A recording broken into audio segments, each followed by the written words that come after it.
Bleach. Yo, I don't know if I'm the only one, but I'm just not ready for Bleach the 1000-Year Blood War to stop airing just yet.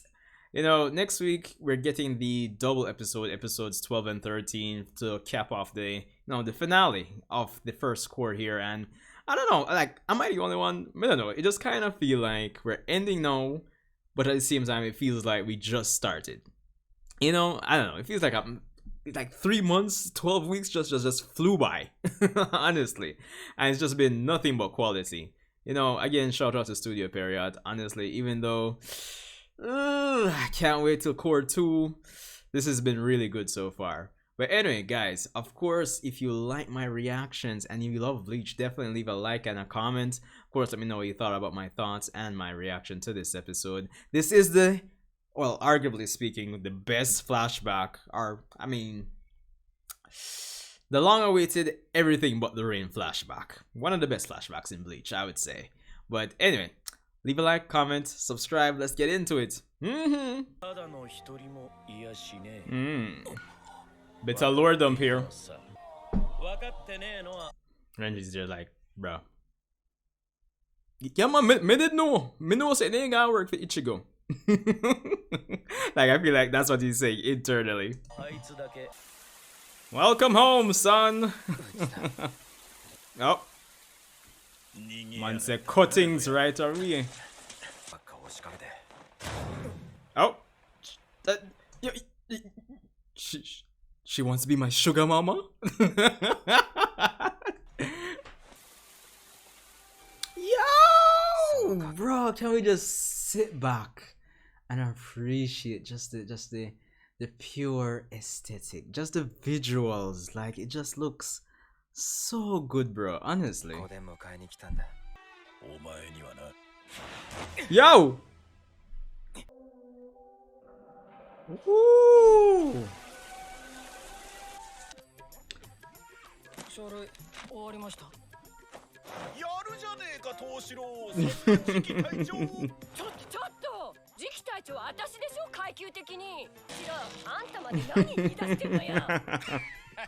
It's so cool to see Isshin, like a younger Isshin.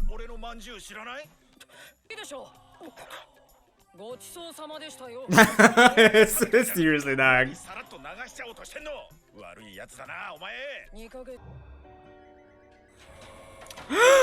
Could it be? Mr. It's always part of my plan. Sasuke! Not that one. Aizen! This flashback is also a nice treat for like the Aizen fans, you know? Yo, white. Yo. Young Ryu can look fresh. No, not as fresh as older one, but you know.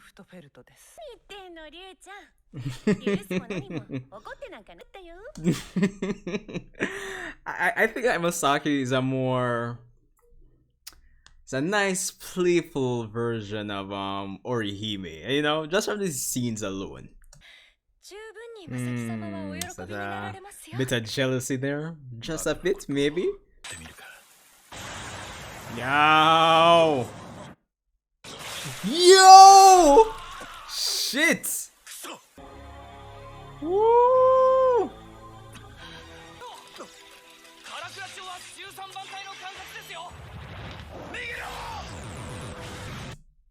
Listen, that man deserved it, bro. Like, the man's like, is he blind? Like, bruh. The man's in the fight white. I was like, nah, yo, you know, this is under our jurisdiction, bro. Like, like clearly, it was just one of those random characters that just deserve to die. Honestly. I don't know what this man did I do. Let's go!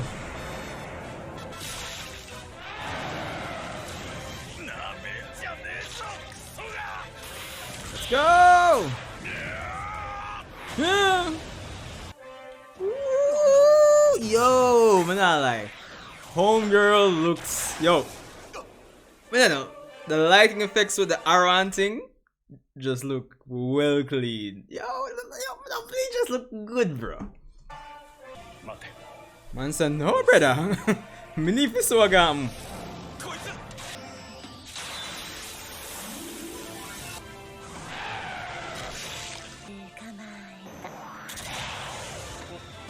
Just like that.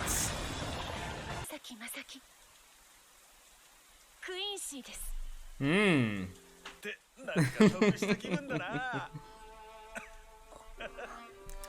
Like this scene, like really says a lot about these two characters, honestly, because Masaki, great intuition in terms of just like shit. We have a situation between Quincy and Shinigami, but feel like Magan go fit anyway. It wasn't like earhead moment and say, "Yo, I'm a Quincy." It's not like that. And you know, Isshin easily picking up on the situation, given he's a Shiba, member of one of the royal families,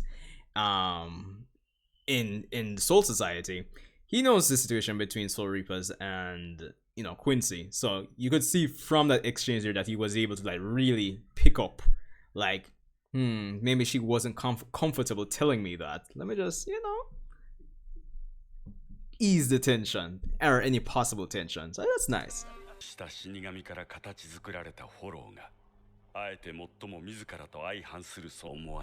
Hence why Aizen said to Ichigo, like, I've known about you since you were born. You see? If you're putting the pieces together. Ooh, this is new. Oh, nice.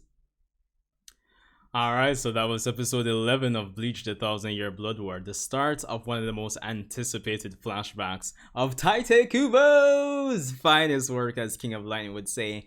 And honestly, the usual, praises go to, the episode in terms of being visually great, aesthetically pleasing, just how everything is composed from the lighting to the voice acting and everything, all great stuff.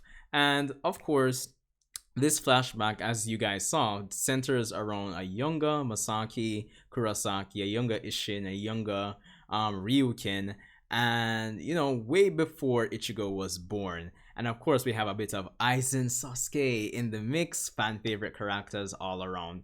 Now, coming out of an episode like this, I'll say that I think persons are going to really enjoy it, honestly. Like, I really did enjoy this episode because after all these episodes where here and there persons are, hinting at something in terms of Ichigo's heritage, or, people starting the sentence and say, you are a soul reaper and being cut off.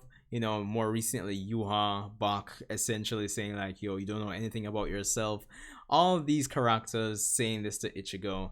And of course, even before this episode, I'm sure most, if not all viewers already like concluded and figured out, yeah, his mother is obviously a Quincy. But it was nice to actually get it from the Quincy's mouth in this episode, to say the least. And honestly, what episode it was. Masaki, I'm not gonna lie, coming out of this episode, definitely a treat. As I was saying during the reaction, I definitely like her character. Very admirable traits when it comes on to how she's characterized, who she is as a person. Of course, the episode already builds the foundation of, there is this set of customs when it comes on to the Quincy. I don't remember the terms that they use, but it essentially translates to, okay, we have a set of pure Quincy and a set of, like, say, hybrids or, half breeds, not full Quincy, essentially. And from the interactions that we got between Masaki and Ryukin's mother in this episode, we can see that there is a more of a arranged marriage type of setup when it comes on to, Ryukin and Masaki potentially getting married down the line. And it's interesting because there's so much nuance when it comes on to the characters in this episode, the younger versions of them, from Isshin to Ryukin to Masaki, which I would say are the three major players when it comes on to the everything but the Rian flashback, essentially, with some Aizen here and there.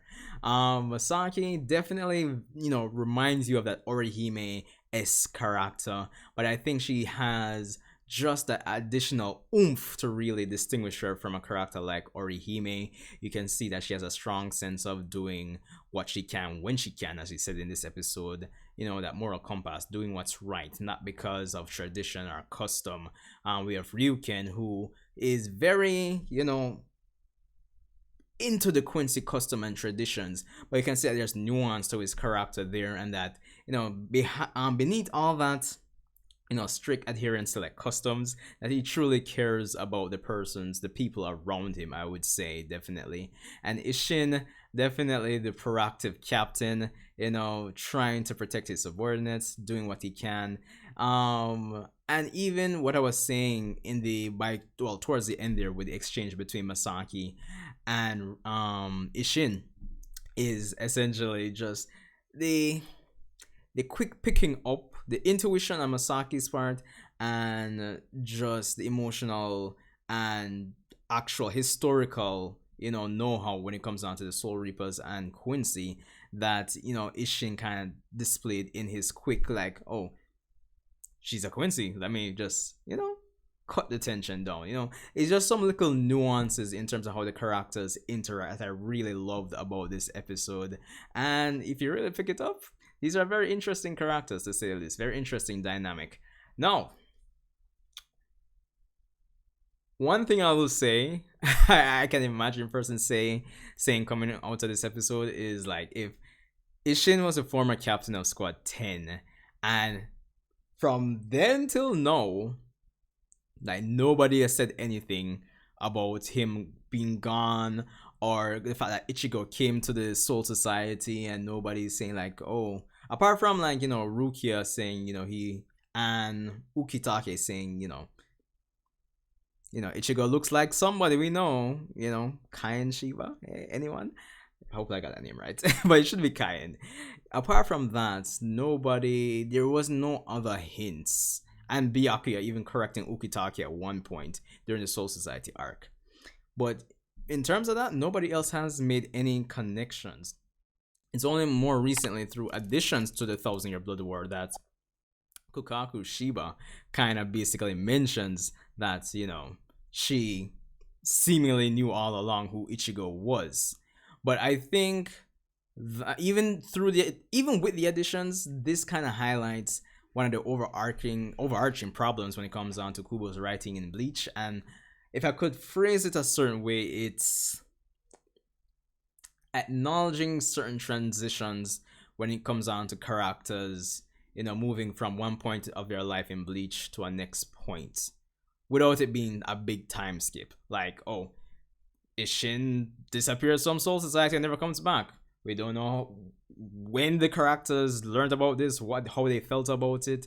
It doesn't seem like they even knew this guy before. Or the visors come back and become captains. When did that happen? How did that happen? Little stuff like that, kind of So that little tidbit about this episode, well, it's not even about this episode, but it's more of how I imagine persons are thinking about it, and how they're thinking about it essentially would highlight the overarching problem in Bleach. But that doesn't really take away from this episode specifically, but just letting you guys know. But of course we have the man himself, all a part of my plan, Aizen, in the mix.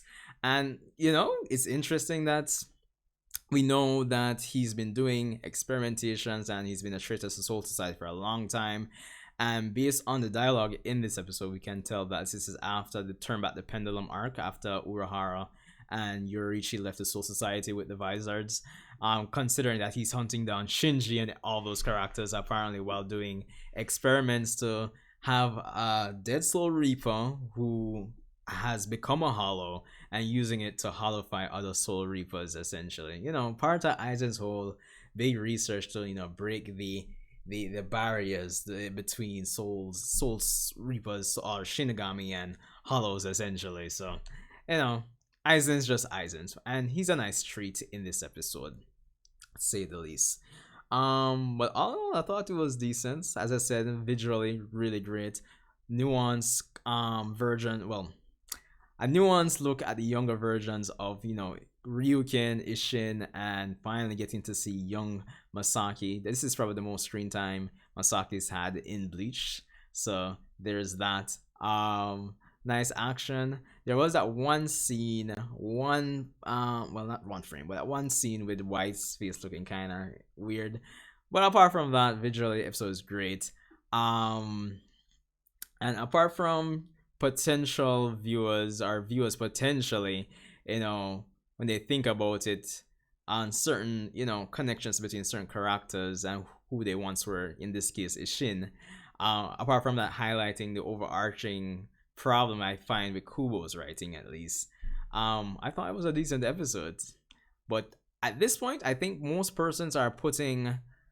I've already put 1 and 2 together. As Aizen put it in the end, a dead Soul Reaper who became a Hollow chose a Quincy to become its its target, essentially. So I think by this point most persons have put together why Ichigo is essentially everything. So it is what it is. But I'm looking forward to the rest of this flashback, because next week, 1 hour, it's gonna be crazy, honestly. But anyway, Sanjae Uchiha, hope you guys enjoyed this episode, and I'm looking forward to, the finale of Core 1 of Bleach! The 1,000-year Blood War. So, thanks for viewing, guys. Let me know your thoughts. Comment, subscribe. I'll see you in the next one.